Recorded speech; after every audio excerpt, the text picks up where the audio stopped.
Amen, amen, l'Église. Je bénis encore Dieu qui nous donne la force et l'énergie nécessaire d'être là. C'est pour ça que nous rendons grâce à notre Seigneur. Frères et sœurs, nous continuons sur notre enseignement l'importance du caractère. Nous sommes en train de parler sur l'intelligence, comment maîtriser notre intelligence. Et on était parti pour la deuxième partie, comment maîtriser nos pensées. Frères et sœurs, c'est très important, comme j'avais dit la fois passée. Ève avait changé sa perception du fruit après avoir écouté la parole. Cette parole, la parole du diable, avait influencé sa vie. Frères et sœurs, c'est très important dans notre vie chrétienne de savoir choisir, de ne pas être influencé par nos pensées.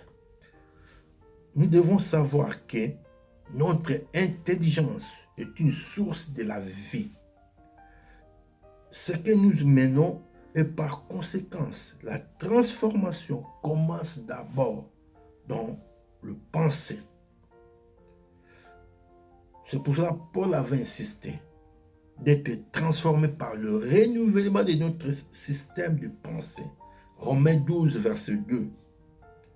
La Bible nous dit, si nous lisons dans le livre des Romains, chapitre 12, verset 2, nous devons comprendre cela. Frères et sœurs, sans la transformation de notre vie, sans la transformation de notre renouvellement de l'intelligence, personne, la grâce de Dieu ne se manifestera pas. La Bible dit, Romains, chapitre 12, verset 2, ne vous conformez pas au siècle présent, mais soyez transformés par le renouvellement de l'intelligence, afin que vous discerniez quelle est la volonté de Dieu et ce qui est bon, agréable et parfait. Ce qui est bon, agréable et parfait dans notre vie chrétienne, dans notre vie. C'est pourquoi, frère, c'est très important. Comprenez ces faits. Nous découvrons la pauvreté n'est qu'un état d'esprit qui se matérialise dans la réalité. Si je transforme mon intelligence, je vais comprendre. Vivre dans la pauvreté, ou bien la pauvreté, c'est un état d'esprit et qui se matérialise dans la réalité des choses.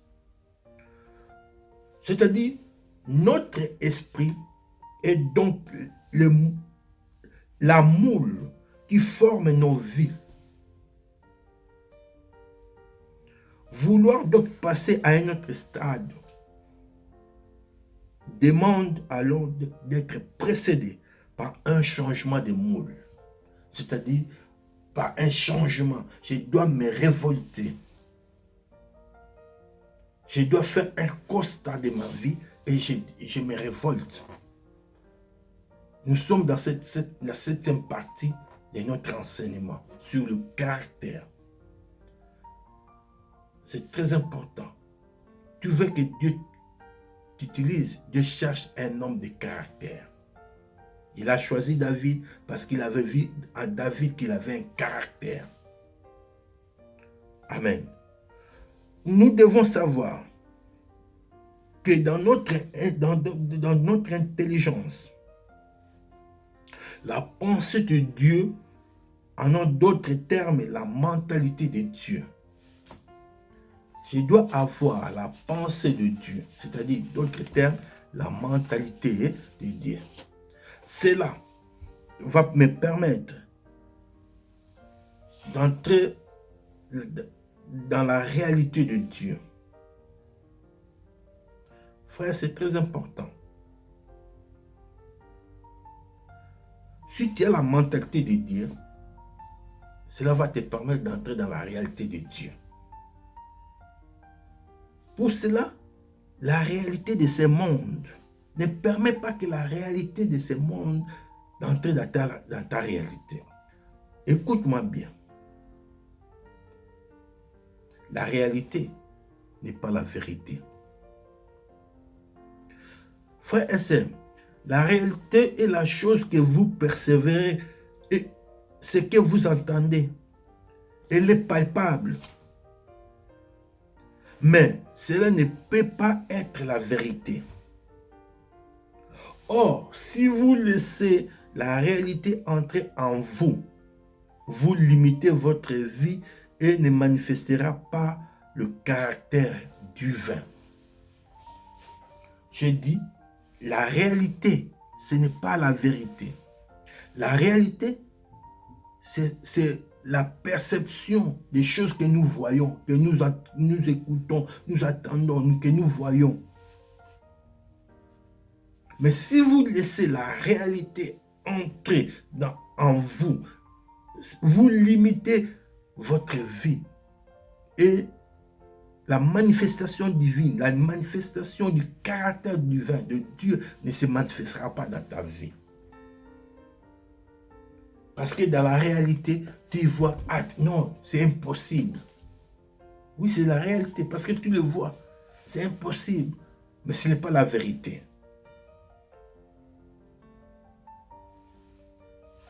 Frères et sœurs, c'est très important de comprendre cela. Un homme, une personne qui vit dans la crise économique affirmera que le temps est devenu difficile. Les temps sont devenus difficiles.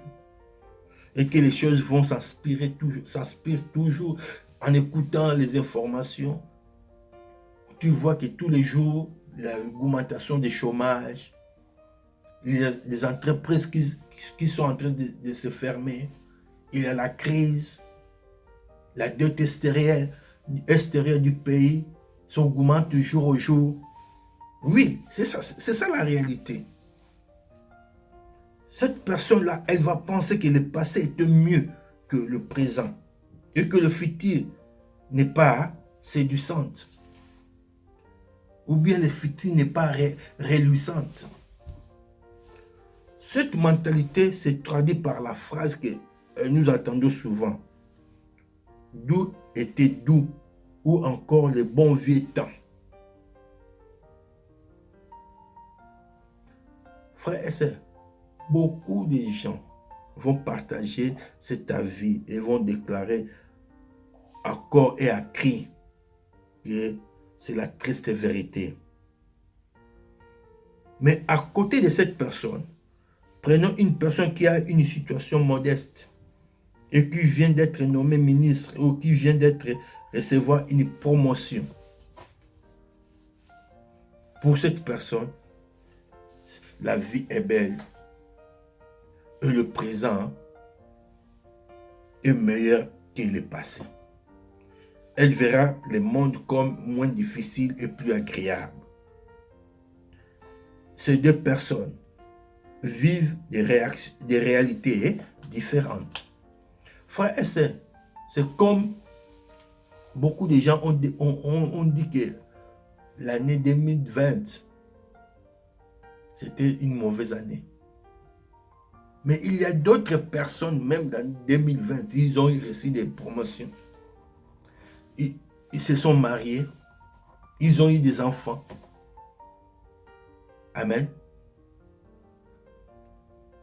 C'est même des personnes, d'autres personnes, nous tous, nous avons passé 2020 ensemble.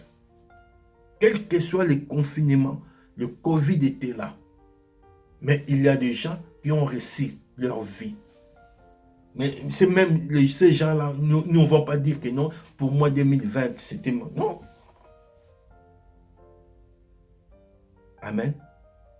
Comme moi j'avais dit à ma femme, malgré le Covid, mais pour nous, 2020, quand je regarde du début jusqu'à la fin, c'était une année de grâce pour nous. Mais il y a d'autres personnes qui étaient en train de pleurer. Ah, pour moi, 2020, il fallait que je le fasse. Frère, c'est très important de comprendre cela. Savoir maîtriser tes pensées.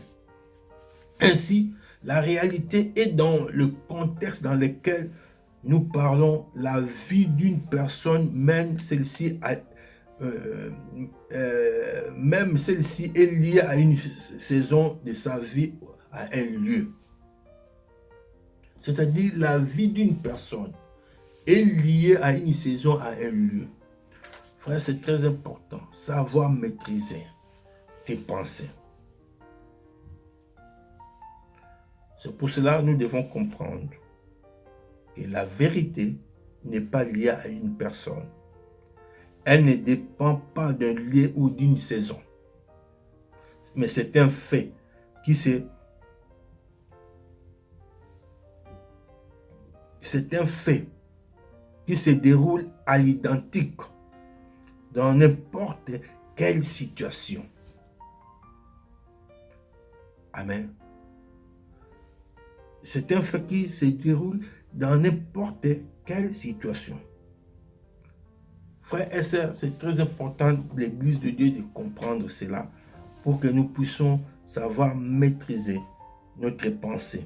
Pour que l'ordre de Dieu, Dieu puisse agir, que Dieu puisse se manifester dans notre vie. Que Dieu puisse se manifester dans notre fort. Pour que Dieu puisse se manifester dans notre vie chrétienne. Nous devons laisser que la réalité des choses, la réalité de Dieu puisse entrer dans notre esprit. Cela va constituer une grande chose. Mais si nous laissons que la réalité de la vie entre dans notre esprit, cela va constituer un danger pour nos vies. Et le caractère de Dieu ne va pas se développer. Amen. Frères et sœurs, car la réalité que vous vivez n'est pas forcément la vérité divine à votre sujet. Je m'explique. Ne laissons pas la réalité de ce monde entrer dans notre vie. Et par là, le caractère de Dieu ne se manifestera pas. Nous devons comprendre. Tu dois comprendre. Je te parle. Je parle à vous. La réalité que tu vis n'est pas la vérité divine de Dieu pour votre vie. Frères et sœurs, beaucoup de personnes, beaucoup de chrétiens ont limité leur vie parce qu'ils ont laissé la vie, ils ont laissé la réalité de la vie entrer dans leur vie. Ils ont laissé la réalité se manifester dans leur vie.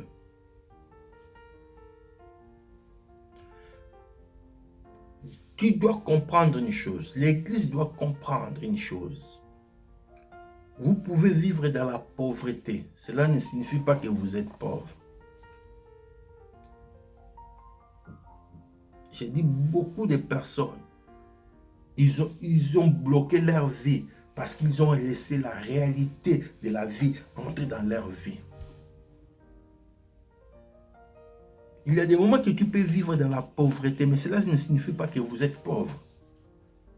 Si vous laissez la pauvreté entrer dans ta vie, si vous laissez la pauvreté s'immiscer en vous, c'est alors que vous serez pauvre. Je m'explique. Tu peux vivre dans la pauvreté. Cela ne signifie pas que tu es pauvre. Il y a beaucoup de gens aujourd'hui qui sont riches. Ils ont grandi dans la pauvreté. Qu'est-ce qu'ils ont fait? Ils n'ont pas accepté cette réalité de la pauvreté. Ils ont travaillé. Ils n'ont pas laissé que la pauvreté s'immisce dans leur vie. Frère et sœur, si tu te laisses immuniser par la pauvreté, et tu deviendras pauvre. C'est très important, frère et sœur, de le comprendre. Dieu a besoin que tu puisses comprendre cela. Dieu a besoin que tu puisses comprendre. Ne laisse pas que la pauvreté s'immisce dans ta vie. La Bible nous montre un exemple. Jésus-Christ, c'est lui qui était Dieu, est né dans une étable, dans des conditions difficiles. Ses parents n'avaient pas d'accès d'argent. Ils ont fait même une offrande de colombe à sa naissance. Or, cette offrande-là de colombe, ce sont des gens qui n'avaient pas les moyens qui le faisaient. Au lieu d'offrir un agneau ou bien un veau. Mais, cependant, pourtant, en dépit de toutes ces difficultés, il est devenu prospère. Parce qu'il avait la capacité de nourrir miraculeusement 5000 personnes avec 3 pains et des poissons. Par là, l'Église, je voudrais que tu puisses comprendre.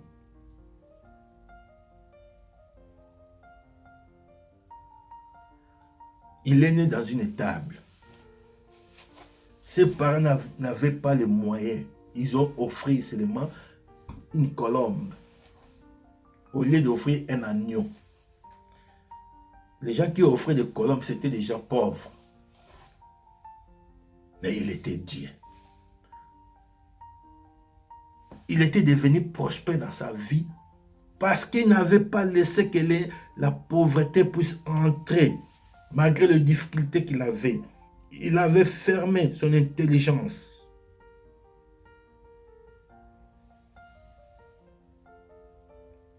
Il n'a pas laissé que la pauvreté puisse entrer. Frère, tu peux vivre dans la pauvreté. Cela ne signifie pas que tu es pauvre. Change ta réalité.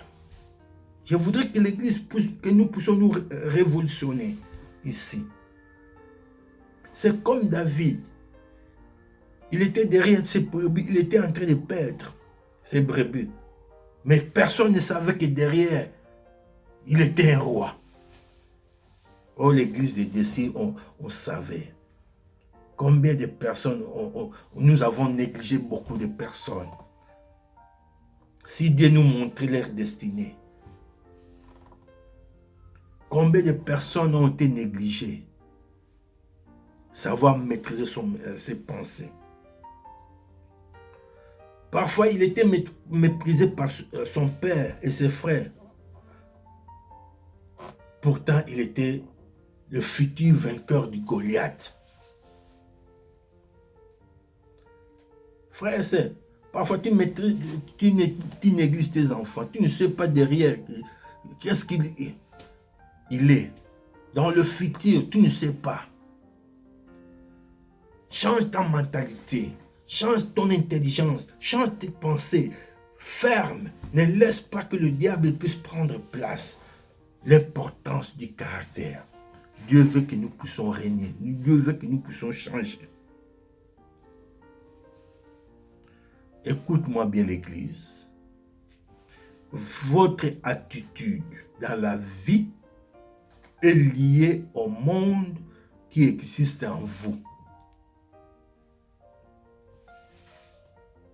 Votre attitude dans la vie est liée au monde qui existe en vous.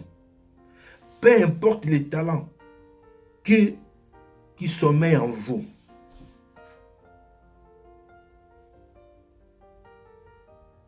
Peu importe les talents qui sommeillent en vous. Je voudrais terminer ici aujourd'hui. Votre attitude dans le monde est liée au caractère qui sommeille en vous.